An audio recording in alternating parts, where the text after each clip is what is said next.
when his wife's best friend testified against her in court, revealing she left their babies home alone to meet random men. The judge's face said it all. "Let me tell you one of the most intense divorce stories I've ever heard, and trust me, this one has more twists than you can imagine. So there's this guy named Michael, right?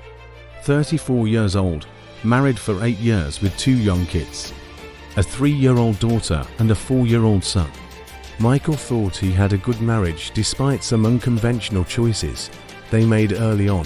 He and his wife Sarah had experimented with an open relationship for a few years. They were swingers, swapping partners with other couples. But about a year before everything fell apart, Michael said he was done with that lifestyle. He wanted to focus on their family and be monogamous again. Sarah agreed, or at least that's what she told him, but she was lying the whole time. Then tragedy struck their family in a way that changes everything. Their oldest child was diagnosed with a serious life-threatening illness. I won't go into specifics to protect their privacy, but it was bad, really bad, the kind of thing that tests any marriage. Michael stepped up, took time off work, focused on getting their child the best care possible. But Sarah completely fell apart under the pressure. Instead of supporting their sick child, she started drinking heavily. Not just a glass of wine at dinner. I'm talking blackout drunk multiple times a week. Michael started noticing she was going out more and more at night. Coming home at 3, 4 in the morning, sometimes not at all. When he confronted her, she'd get defensive and start huge fights. Things got so bad that Michael moved out temporarily and took the kids with him. He couldn't leave them alone with Sarah anymore because she was too unpredictable. That's when Sarah's best friend, Amy, came to Michael with information that made his blood run cold. Amy had been friends with Sarah for over 10 years. They were extremely close. But what Sarah told Amy at a girls' night out was too much for Amy to keep quiet about. Sarah had confessed that she never stopped seeing other men after Michael asked her to stop. In fact, she'd been with over 13 different men in the past year alone. She was meeting guys from dating apps, from bars, from anywhere she could. But here's the part that made Amy come forward. Sarah admitted that one night a month earlier, she left their 2 young children home alone while they slept. She drove 20 minutes away to meet some guy for a hookup, left a 3-year-old and 4-year-old completely alone in the house. Amy was horrified and knew she had to tell Michael.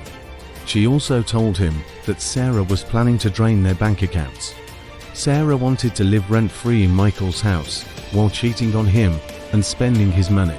Then once she'd saved up enough, she was going to file for divorce and take everything. Michael and Amy knew they had to act fast and document everything. Michael decided to move back into the house to force Sarah's hand. He came home one evening and just got into bed like nothing was wrong. Sarah absolutely lost her mind, screaming at him to get out. But Michael had his phone recording audio the entire time. Sarah threatened to call the police and have him arrested for domestic violence. Michael told her the house was in his name and he had every right to be there. Sarah called the cops anyway and made false accusations against him. The police showed up and immediately put Michael in handcuffs. They were about to take him away when Michael asked to speak to the detective. He played the recording of their entire conversation. The detective's face changed from suspicious to absolutely furious as he listened. Within minutes, Sarah was the one in handcuffs being taken to jail for filing a false police report. Michael got a restraining order, keeping her away from the house. Sarah had to go stay with Amy, which was all part of the plan. Over the next week, Sarah went on an insane spending spree. She drained their joint bank account completely and started pulling from savings. Amy watched all of this happening and kept Michael informed. But the most important thing Amy documented was Sarah's drinking. One night, Sarah got so drunk at Amy's house that she threw up everywhere and lost control of her bowels. Amy video recorded the entire thing, 20 minutes of footage showing Sarah completely out of control. The next morning, Michael went to the bank and moved all the savings into a new account in only his name. He closed their joint accounts, so Sarah couldn't overdraft and leave him with the bill. When Sarah found out she had no money left to spend, she had a complete breakdown. Michael didn't want Sarah to hurt herself, despite everything she'd done. Amy convinced Sarah to check herself into an inpatient mental health facility. This was actually perfect for Michael's case, because it showed Sarah was a danger to herself and the children. While Sarah was in the hospital, Michael filed for divorce. His attorney was shocked by everything Sarah had done and agreed to fight for primary custody. They got a judge to issue a temporary restraining order until the initial hearing. The divorce papers were served to Sarah while she was still in the mental hospital. The hearing was scheduled for 2 weeks later.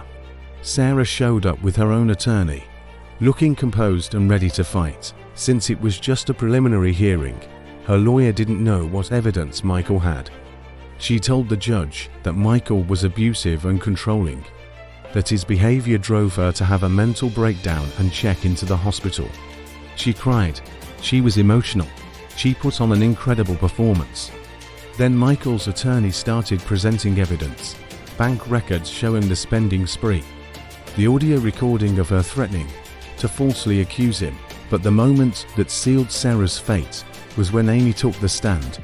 Amy testified about everything Sarah had told her, about the 13 men Sarah had been sleeping with, about leaving the children home alone to go hook up with a stranger, about the drinking that was completely out of control. Sarah's mouth literally fell open as her best friend exposed every single lie. Her attorney looked like he wanted to disappear into the floor. Everything Sarah had just testified to was being proven false in real time.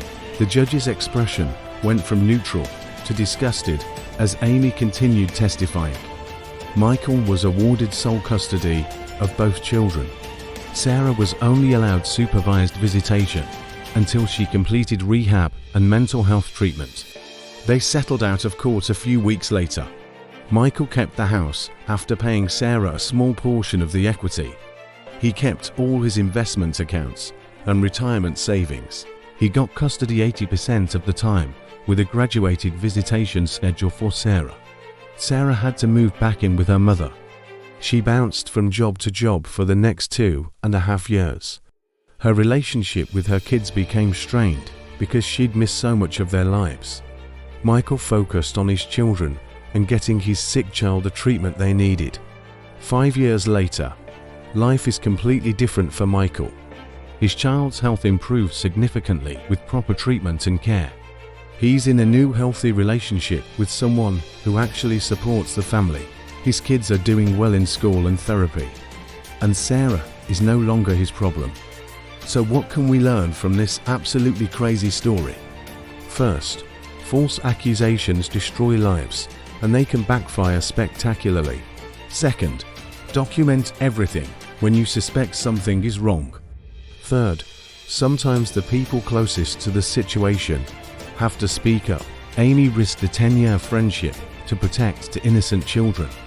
That takes incredible courage, and we need more people willing to do the right thing. Fourth, addiction and mental health issues don't excuse neglect or abuse.